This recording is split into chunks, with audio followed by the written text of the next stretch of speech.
మోకాల నొప్పులకు ఎటువంటి సర్జరీ లేకుండా ఎపియాన్ పెయిన్ క్లినిక్ అందిస్తున్న అత్యాధునిక చికిత్స.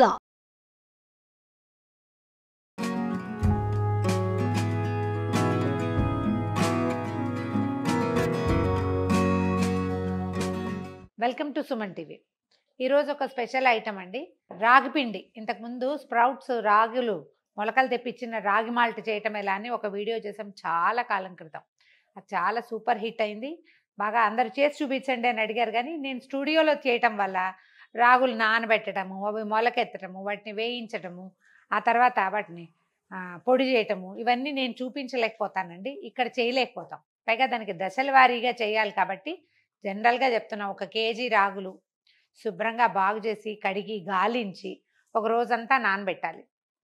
మర్నాడు పొద్దున, ఇవాళ పొద్దున ఈ పని చేసామనుకోండి, రేపు పొద్దునే నీళ్ళలో నుంచి తీసేసి ఇంకో 2-3 సార్లు శుభ్రంగా కడిగి ఒక గుడ్డలో వేసి మూట కట్టి ఎక్కడైనా వేళ్లాడేలాగా పెడితే నీరంతా పోతుంది. నెక్స్ట్ డేకి ఇవాళ నానబెట్టాం, రేపు మూట కట్టాం, ఎల్లుండి పొద్దున అనమాట. ఎల్లుండి పొద్దుటికి తీస్తే సన్న సన్న తెల్లటి మొలకలు వస్తాయి. ఇంకొంచెం మధ్యాహ్నం దాకా వదిలేస్తే మొలక పెద్దది అవుతుంది. నేను ఈవినింగ్ దాకా అట్ట పెడతానండి. స్ప్రౌటెడ్ రాగి చాలా హెల్దీ. మామూలుగానే రాగులు శీతాకాలానికి మంచివే, ఎండాకాలానికి మంచివే. 2 కాలాల్లోనూ 2 రకాలుగా తీసుకోవాలి. అయితే ఈ రాగి పిండి చెయ్యలేదు కాబట్టి ఇన్ని రోజులు ఆగాను. ఆల్రెడీ ఇక మాల్ట్ చేశాను అనమాట. రాగి పిండి చూడండి, మామూలు రాగి పిండి, మీరు కొన్న పిండి ఎట్లా ఉంటుంది, బరకగా ఉంటుంది. ఇది చూడండి ఎంత మెత్తగా ఉందో. దీన్ని ఏం చేస్తాము, 3వ రోజున తీసాం కదా, వాటిని చక్కగా కొంచెం బాగా పల్చగా నెరిపి ఆరబోసేసి పూర్తిగా ఆరిపోయినాక ఇట్లా ఖాళీ మూకుడులోకి పోయటం, వేయించటం, మంచి వాసన వచ్చేదాకా దోరగా వేయించి వాటిని పొడి చేసుకుని పెట్టుకుంటాను. రాత్రిపూట ఫుడ్ చాలా బాగుంటుందండి దీంతో. మామూలుగా ఏం చేస్తాము, రాగి మాల్ట్ చేసుకుని దాన్ని ఉడకబెట్టి పాలు పంచదార వేసుకోవచ్చు, పాలు బెల్లం వేసుకోవచ్చు, లేదా ఒట్టి బెల్లం వేసుకోవచ్చు. ఈ 2 కాకపోతే మజ్జిగ ఉప్పు వేసుకోవచ్చు. తోప్ అంటారు, అంబల్ అంటారు, కలి అంటారు, బోల్డ్ పేర్లు ఉన్నాయి దీనికి. ఎలా తీసుకున్నా రాగి హెల్దీయెస్ట్ థింగ్. చంటి పిల్లలు 6-7 నెలల పిల్లల దగ్గర నుంచి 90 ఏళ్ల వృద్ధుల వరకు ప్రతి వాళ్ళు తీసుకోవచ్చు. అయితే ఇవాళ రేపు దీన్ని కొంచెం స్టైలిష్గా తీసుకోవటం, పాతకాలం పద్ధతిలో కాకుండా సూప్ లాగా చేస్తే చాలా బాగుంటుందండి. నేను ఎప్పటి నుంచో చేసుకుంటున్నాను. అయితే క్రమంగా ఏం చేశా అంటే ఒకటి యాడ్ చేశామన్నమాట. ఏవేవి యాడ్ చేయొచ్చు, ఏవేవి తీసేయచ్చు పూర్తిగా మన ఇష్టం. బ్రోకలీ తెచ్చాము ఒకసారి, బ్రోకలీ తోటి రాగి సూప్ చేశాను. ఎంత బాగా వచ్చిందో, చాలా బాగుంది. బ్రోకలీ ఇవాళ లేదు, కానీ మీరు అలా కూడా చేసుకోవచ్చు. ఒక మూకుడు ఏదైనా ఇలాంటి వెడల్పాటి ప్యాన్ పెట్టి, దీంట్లో జనరల్ సూపులో చూడండి కూరగాయలతో చేసుకుంటాం సూప్ అనగానే, టమాటాలతోటి. నేను గుమ్మడికాయ బంగాళదుంప సూప్ ఒకటి చేశానండి, మన వీడియోలో ఉంది, ట్రై చేయండి, చాలా బాగుంటుంది. ఇంకా శీతాకాలం మొదలవుతుంది కాబట్టి సాయంకాలం పూట వేడివేడిగా ఏదైనా తింటే బాగుంటుంది. ఈవినింగ్ ఏదైనా స్నాక్ తింటే డిన్నర్ ఎగ్గొట్టేస్తాం. నేను కూడా అంతే. డిన్నర్ని పూర్తిగా ఎగ్గొట్టకుండా ఇలా ఏదైనా సింపుల్ సూప్ చేసుకుని కనుక తీసుకుంటే చాలా బాగుంటుంది. రాగి రిచ్ సూపు చూపిద్దాం ఇవాళ. కొంచెం బటర్ తీసుకుంటున్నానండి నేను, నెయ్యి కూడా తీసుకోవచ్చు. ఫ్రెష్ వెన్నతోటైతే ఎంత బాగుంటుందో చెప్పరాని రుచి. అది వెన్న ఉండాలి కదా, తెల్ల వెన్న ప్రతిసారి ఉండదు మనకి. బటర్ కొంచెం కరగనిచ్చి ఇందులో ఏం వేస్తానంటే ఉల్లిపాయ, వెల్లుల్లి మీకు ఇష్టం లేకపోతే మానేయచ్చండి, మిగిలినవి వేసుకోవచ్చు. జస్ట్ నేను రుచికి వేస్తున్నా, అసలు నిర్మోహమాటంగా మానేయచ్చు. ఇందులో ఏం చేశానంటే ఒక పచ్చిమిర్చి, చిన్న అంత అల్లం ముక్క, ఒక హాఫ్ చిట్టి ఉల్లిపాయ, ఈ 3 కట్ చేసి ముక్కలు ఉన్నాయి ఇందులో. ఇవి వేయించేస్తాము. సూప్లన్నిట్లలో కూడా వెల్లుల్లిపాయలు అవి వేస్తే బాగుంటుందండి. ఎందుకన్నా సంహౌ ఈ రాగి సూప్లో వెల్లుల్లి రుచి నాకు నచ్చలేదు. ట్రై చేసి ఇంకా నేను మానేసా. జస్ట్ అల్లం పచ్చిమిర్చి వేసాను అంతే. కరిగిపోయిన బటర్లో ఈ ఉల్లిపాయ, అల్లము, పచ్చిమిర్చి, మీ దగ్గర ఏదైనా చిన్న చాపర్ ఉంటే చాప్ చేస్తే ఇంకా బాగుంటాయి. నేను సన్న ముక్కలు తరిగాను. ఇంత బటర్ చాలు, ఎందుకంటే ఎక్కర్లా.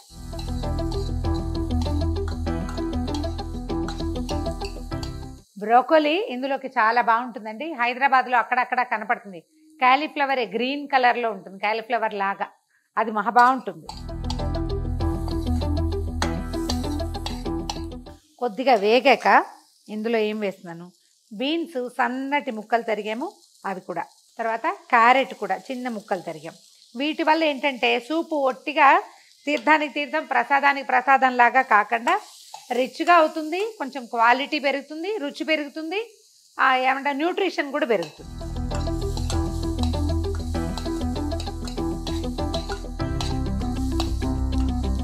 పచ్చివాసన పోయేలాగా వేయించేసి చాలు, ఇంతకంటే ఏం చేయక్కర్లేదు. ఇందులో కాసిని నీళ్లు పోద్దాం ఈ ముక్కలు ఉడకడానికి. ఒక చిన్న గ్లాస్ నీళ్ళు పోసానండి. దీంట్లో ఏం చేద్దామంటే కొత్తిమీర కాడలు, మీరు ఉల్లి కాడలు దొరికితే అవి కూడా కొన్ని ఒక 7-8 కాడలు వేసుకోవచ్చు, చాలా బాగుంటుంది వాసన. ఉల్లిపాయ వేయకుండా అనమాట. కొత్తిమీర మనం ఈ రైతు బజార్ని చేస్తే ఇంతంత పెద్ద పెద్ద చెట్ల లాంటివి వస్తాయి. ఆకులన్నీ వేసుకుని కాడలు ఏం బాగుంటాయని పడేస్తాం కదా, కాడలు అట్ట పెట్టుకోండి. ఈ సీజన్లో మనం చేసుకునే ఇలాంటి ఏ సూప్లోకైనా ఈ కొరియాండర్ సూపు చాలా బాగుంటుంది. కొత్తిమీర కాడలది, ఆ కాడలు కొద్దిగా ఉంటే అవి కూడా కట్ చేసి ఇందులో వేసేస్తున్నా. ఉడికితే బాగుంటాయి రుచిగా. కొద్దిగా ఉప్పు వేస్తున్నాను ఇవి ఉడకడానికి. మూత పెట్టండి. ఒక పెద్ద స్పూన్తో అంటే టేబుల్ స్పూన్, 2 స్పూన్ల రాగి పిండిని వేసుకుందాం ఒక దాంట్లో. మన మనుషుల్ని బట్టి అండి. ఇప్పుడు ఈ 2 స్పూన్లు వేస్తే మనకి ఇద్దరికి 2 బౌల్స్ వస్తాయి. ఒకవేళ మనం ఎక్కువ మంది ఉన్నాం, మనకు కొంచెం ఎక్కువ కావాలంటే పొడి కొంచెం పెంచుకుంటే సరిపోతుంది. రాగి పిండి చిక్కబడిపోతుందండి, ఇది కనపడేంత తక్కువగా వస్తువు అవ్వదు, కొంచెం ఎక్కువే అవుతుంది. పైగా ఇందులో కూర ముక్కలన్నీ వేసి పెట్టాం కదా. ఇందులో ఇంకా వేరే పిండి ఏం వేయొద్దండి, ఒట్టి రాగి పిండితోటే సరిపోతుంది. ఒక గ్లాస్ నీళ్ళు పోసి దీన్ని పల్చగా కలుపుకుందాం. ఇది నీళ్ళల్లో ఉడకాలి కదా. మీరు చూడండి, పచ్చి రాగి పిండి అయితే చతికిలు పడిపోయి సుద్దలా అయిపోతుందండి, బరక కనపడుతుంది. మనం నీటిలో వేసినా కూడా ఈ మాల్టెడ్ రాగి మంచి రుచిగా ఉంటుందండి. అసలు నీటిలో కలుపుతుంటేనే ఈ వాసనే మహా బాగుంది, వేగిన వాసన. ట్రై చేసి చూడండి. ఇంట్లో పెద్దవాళ్ళు చిన్నపిల్లలు ఉంటే మాల్టెడ్ రాగి చాలా మంచిది. ఒక డబ్బా ఉంటూ ఉండాలి, ఎప్పుడు అయిపోగానే మళ్ళీ చేసుకోవాలి. ఇది మార్నింగ్ బ్రేక్ఫాస్ట్కి పొద్దుటిపూట తాగడానికి బాగుంటుంది. ఎండవేళ్ళేటప్పుడు మజ్జిగ కలిపి పెట్టుకుని తాగడానికి బాగుంటుంది. ఎవరైనా ఇంటికి వచ్చినప్పుడు ఇవ్వడానికి బాగుంటుంది. ఆఫీస్కి పట్టుకెళ్ళచ్చు, రాత్రిపూట తాగొచ్చు. ఉండలు లేకుండా కలిపేసేయండి. చూద్దాము మన ముక్కలన్నీ కొంచెం కలర్ మారినాయి, ఉడికినాయో లేదా చూద్దాం. ఇంకొక నిమిషం ఉండొచ్చు.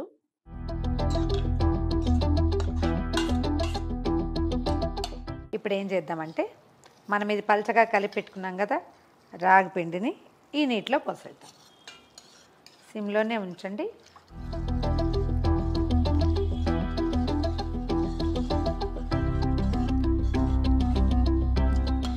మనకి ఇది చిక్కబడిపోతుంది, అందుకని ఇంకా కొన్ని నీళ్ళు కూడా యాడ్ చేసుకోవచ్చు. దాని పదార్థాన్ని బట్టి చూసుకోవాలి. ఇది మొదటిసారి చేసినప్పుడు అంత సాటిస్ఫాక్టరీ ఉండదండి, సాటిస్ఫాక్షన్ ఉండదు, ఏదో సరిగా చేయలేదు అనిపిస్తుంది. చేస్తూ ఉంటే మనకి దీని సంగతి అర్థమవుతుంది.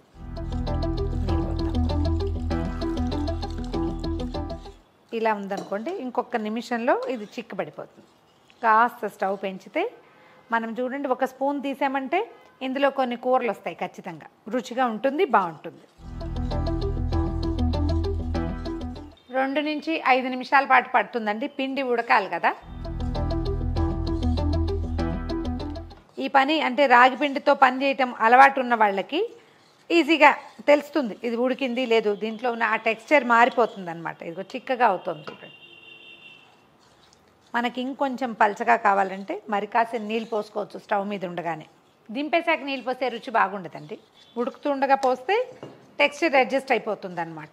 కుతకుతలాడాక ఆపేసేయండి. ఆపేసాక దీంట్లో ఒక 1/2 టీ స్పూను మిరియాల పొడి.